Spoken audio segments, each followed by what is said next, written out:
Today, many of us learn to speak English by reading the Bible, attending to church, or speaking to Raizal elders. But there was a time when English played a much larger role in everyday life in San Andrés society. For many decades, English was the language of education and government. For many Raizal families, English was not a foreign language taught in schools. It was simply part of life. Today, things look very different. Unfortunately, many Raizals no longer speak English fluently. Spanish has become the dominant language, and Creole is increasingly limited to certain contexts. To better understand this story, we spoke with members of different generations to hear their experiences. I grew up studying Spanish as a language, then was switched over like the twinkling of an eye. And at the age of around 16, I had to transfer to Cartagena to study. I get there not even knowing how to ask for water in Spanish. So you can imagine how that was. And I had it real hard to continue my studies there. I had to try to get into the Spanish as quick as I could because I didn't know not even to ask for water in Spanish. We here on the island, we go to church, the Bible reading in English, singing in English, preaching in English, and well, we have our Creole that we always talk among one another here on the island. As I was growing up, it was kind of difficult to settle with the rest of students and with the teachings because almost everything was in Spanish and I really didn't know how to speak Spanish. Most of my Spanish vocabulary, I learned it from friends, I learned it from teachers and people that knew both language and will help me to understand it and to be comfortable speaking it. It was especially hard, difficult during primary because most students on primary don't know how to speak 2 or 3 languages, but I managed to keep up. For many young people, English has become something they barely learn in classrooms, rather than something they inherit naturally at home. Most people speak Spanish today because it's the official language and we were forced by a system to speak Spanish. Number one, our school system is in Spanish, therefore we are forced from our early infanthood to develop the skills in this language called Spanish. On the other hand, because for main purpose of survival, we need to hold on to a job. And if you don't manage Spanish, if you don't do your papers, your CVs, etc., your interviews into this Spanish language, you are not a candidate valuable for these positions. On the other hand, we could figure out that our teachers at school, after the late 70s, entering the 80s, most of them became Spanish speakers, and they came from the mainland, many of them from Chocó, from the coast, the Atlantic coast, and fewer from the mainland. And they knew nothing of English, therefore we were obliged to speak Spanish by the hook or the crook. And you know that Spanish was the upgrowing language and English was stigmatized, especially our Creole. So most of them used to say when I was going to school and speaking, they said, "You talking this washy-washy." That was a type of bullying for us then. The word bullying was not clear for us then, but it was a type of bullying saying your language is no good. It's a trash language, and we became ashamed of that language because of the continuous stigmatization, and we put it away and we picked up Spanish in such a way that we believe that Spanish was a top language. And permit me to give you an example for your benefit and for the knowledge of the people who are listening to this wonderful program. Most people were very proud of their surnames because they were Hernandez, they were Rodriguez. That was like, wow, we have Spanish surnames, what we call title.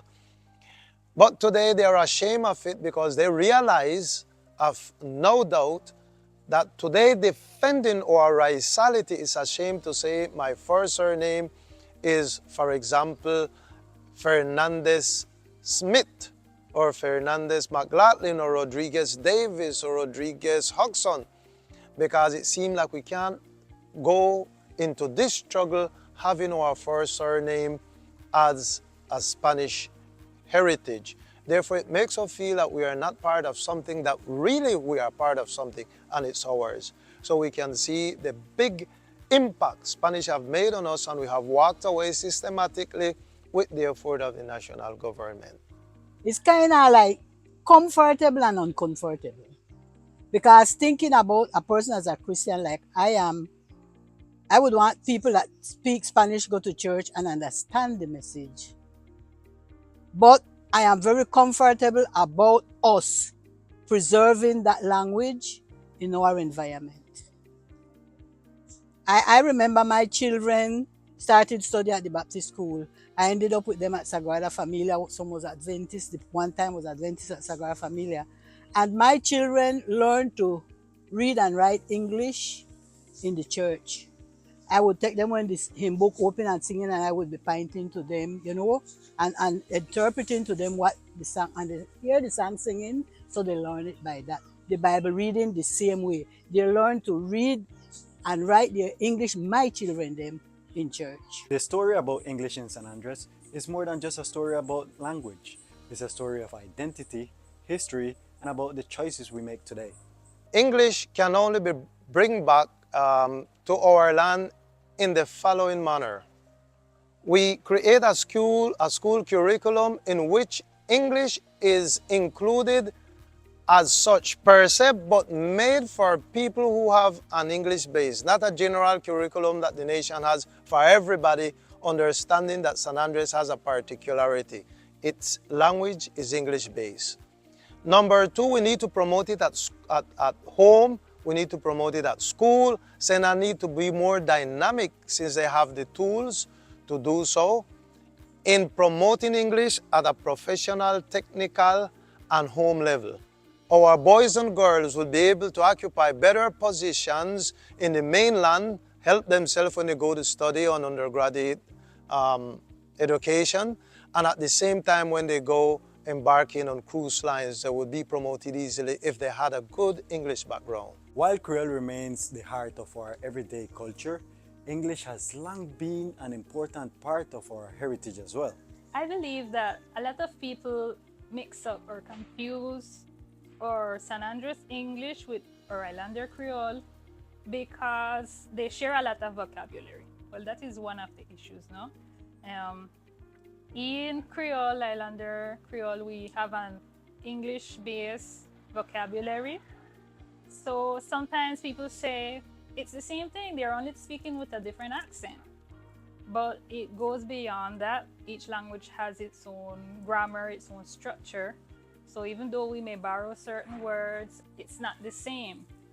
Another reason maybe why people mix up one with the other, or maybe even say, no, Creole is a broken English, has to do with the idea of English or European languages being superior, being the most important languages. So because they have drilled these ideas in the minds of the people as part of our colonization process, people say, well, speak proper or speak correctly.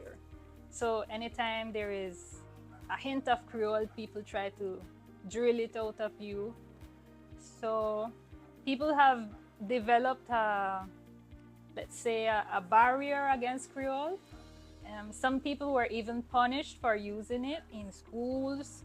They were maybe locked in a dark room, or they had to go a long period without eating meals, or maybe they were even beaten because of it. So people have complicated relationships with the languages. And well, in modern times now here, a lot of people speak Creole and they put on an American accent using the Creole structure, and then they say they are speaking English.